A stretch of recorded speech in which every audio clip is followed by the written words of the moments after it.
Et il y a eu des problèmes entre Genèse 1 et Genèse 2. Parce que la femme et l'homme étaient égaux. Ils étaient tous créés à l'image et à la ressemblance de Dieu. Entre Genèse 1 et 2, il y a eu des problèmes. Lilith a été disqualifiée. À cause des choses dont je vous parlerai maintenant.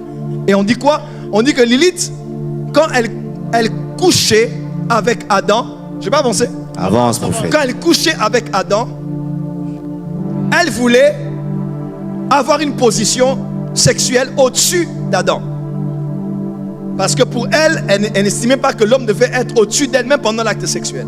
Là, je vous parle de ce qui est dit. Ce n'est pas l'évangile.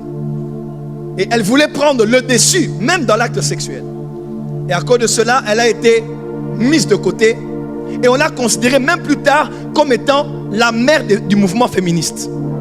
Parce qu'au début des mouvements féministes, les femmes qui s'étaient nées à la tête, on les appelait les Lilith. Avance. Regardez sur le net. Parce que c'est l'esprit qui incarne la révolte de la femme. La rébellion de la femme qui exige de pouvoir être au-dessus de l'homme.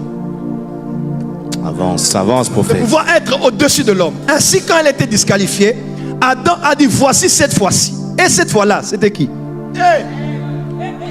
Avance, professeur. Et cette fois-là, c'était qui? Eva. Et c'est ainsi qu'on dit que cet esprit a commencé à déambuler comme les Caïens. Il semble même que c'est elle qui avait parlé à Ève